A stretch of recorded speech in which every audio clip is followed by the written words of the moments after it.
Hi, it's Chris from Implied Music. I was a terrible student, and not because I wasn't willing and able, but nobody could tell me anything. Let's talk a little bit about that.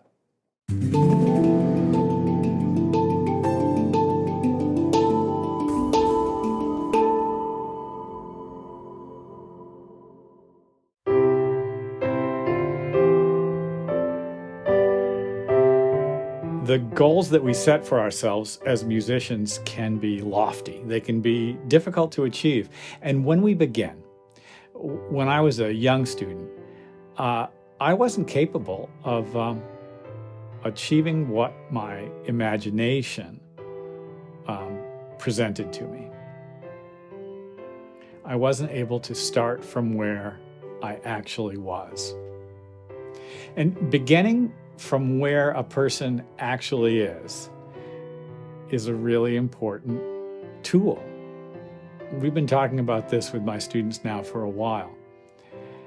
Finding ways to take an inventory of what's so for you. Finding a way to really understand exactly where I'm starting from was a huge step forward for me as a pianist, as a composer, and as a teacher. I'll put up a few quick videos of my studio here. Now, over the years, I've acquired gear. Over the years, I've found a space that I really enjoy working in. But some things are true about it. It's sometimes a bit of a mess. It doesn't look nearly as good most of the time as how I try to present it here on the channel, certainly. I'm kind of like just making the most out of what I have. And what I have, I'm just going to check my privilege here, is exceptional.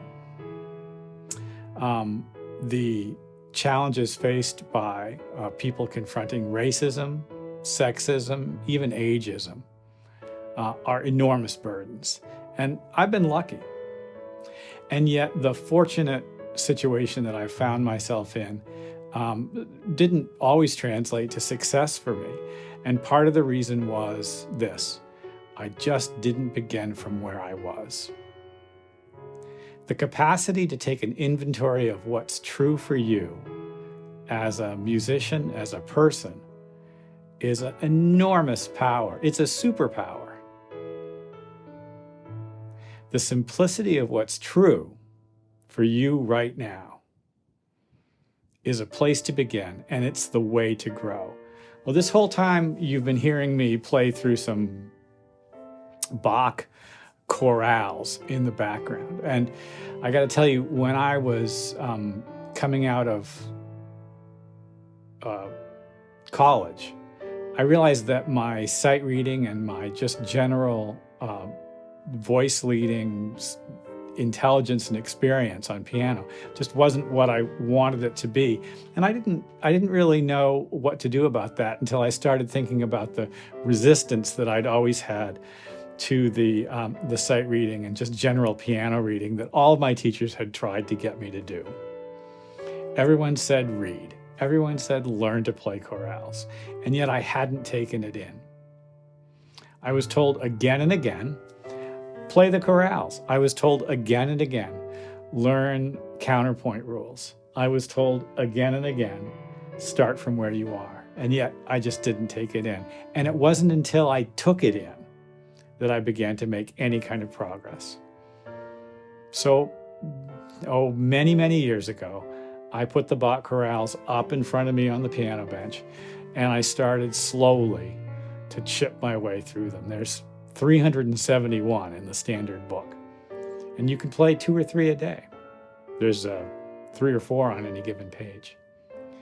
They're a standard text, so to speak, for university counterpoint. And they're a basic education in Western practice. It's not the only way to go, but it was a powerful tool for me to accept where I actually was. Over the years, I've gotten better at reading, sight reading music. Over the years, I've improved at accepting where I actually am. And of course, now at my age, over the years, I've gotten better and better at accepting what's changing for me. Because to be honest, I don't hear as well as I used to. I don't see as well as I used to. I don't react as well as I used to. But all those things are just things to accept about what's so for me.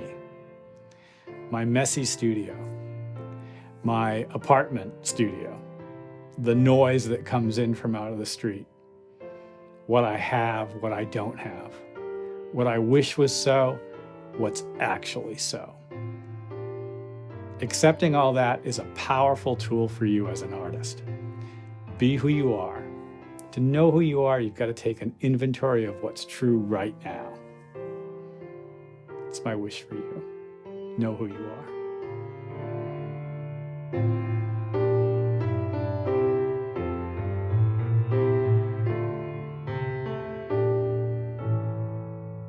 Well, thanks everyone. Apply yourself to what's true about you. Start where you are. As always, like and subscribe.